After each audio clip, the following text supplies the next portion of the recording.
The following is an encore presentation of Everything Everywhere Daily.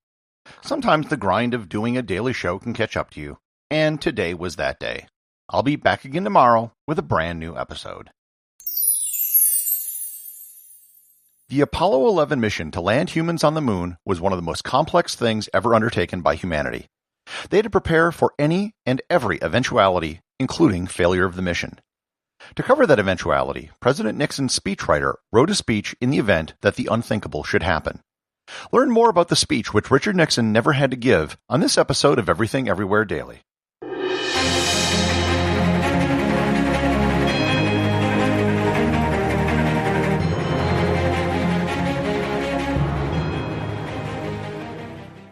This episode is brought to you by CuriosityStream. I've told you before about the great documentaries on CuriosityStream. They have over 2,500 shows on a wide variety of topics. But they also produce a lot of timely original content. The Best Science Stories of 2020 was just released, and they also have original programming to help explain the coronavirus. Prices start as low as $2.99 per month or $19.99 per year, one of the cheapest streaming services available online. If you love to learn, then start your subscription by visiting everything-everywhere.com/curiositystream or by clicking on the link in the show notes. On July 24, 1969, Neil Armstrong and Buzz Aldrin became the first humans to walk on the moon. During their time walking on the surface, which only lasted about 2.5 hours, they received a phone call from the President of the United States, Richard Nixon. For purposes that will soon become obvious, I'd like to play the entire clip for you now. And don't worry, it's not very long. Hello, Neil and Buzz. I'm talking to you by telephone from the Oval Room at the White House. And this certainly has to be the most historic telephone call ever made from the White House. I just can't tell you how proud we all are of what you have done. For every American, this has to be the proudest day of our lives. And for people all over the world, I am sure that they too join with Americans in recognizing what an immense feat this is. Because of what you have done, the heavens have become a part of man's world. And as you talk to us from the sea of tranquility, it inspires us to redouble our efforts to bring peace and tranquility to earth. For one priceless moment in the whole history of man, all the people on this earth are truly one. One in their pride in what you have done, and one in our prayers that you will return safely to earth. The call caused some controversy. People objected to using the moment to put the emphasis on a political leader. Democrats were upset because Nixon had only been president a few months, and most of the Apollo program had been developed under the Kennedy and Johnson administrations. Nonetheless, the controversy was rather minor and soon forgotten. The speech, however, wasn't the only speech that was prepared. In the lead-up to Apollo 11, the Nixon administration was thinking about what they should say in their phone call to the astronauts. Nixon speechwriter William Safire was contacted by an astronaut and was warned about something that they should be prepared for.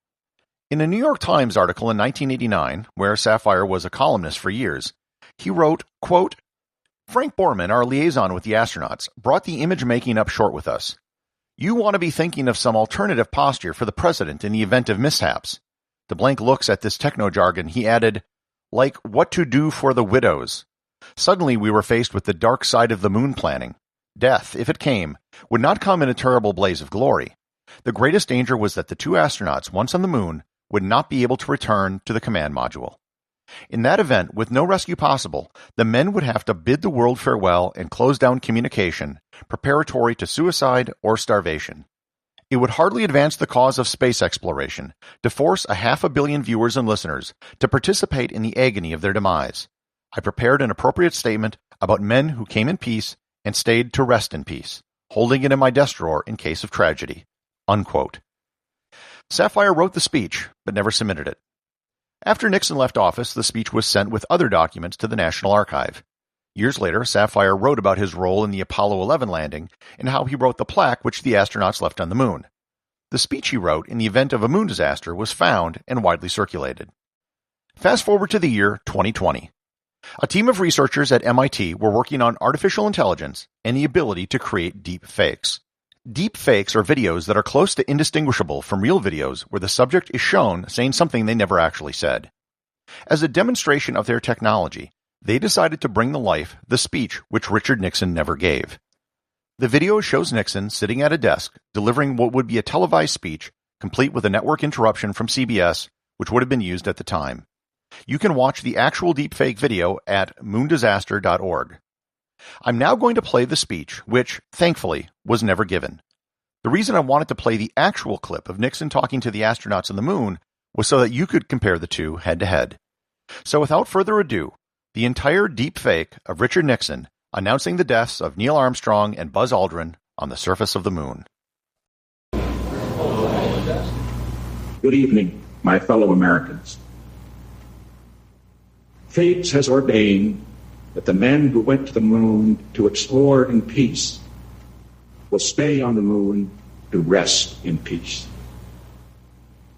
These brave men, Neil Armstrong and Edwin Aldrin, know that there's no hope for their recovery. But they also know that there is hope for mankind in their sacrifice.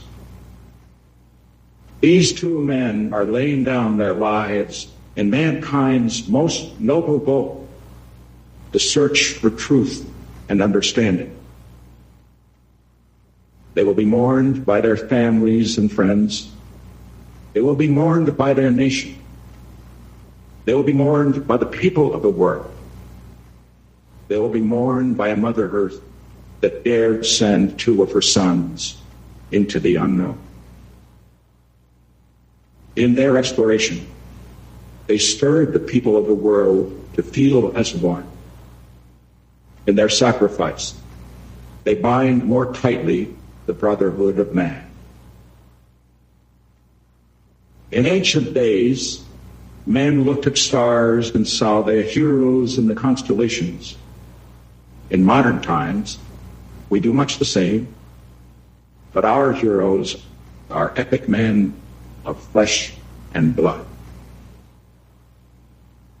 Others will follow and surely find their way home. Man's search will not be denied. But these men were the first, and they will remain the foremost in our hearts. For every human being who looks up at the moon in the nights to come will know that there is some corner of another world that is forever mankind. Good night. Executive producer of Everything Everywhere Daily is James Makala.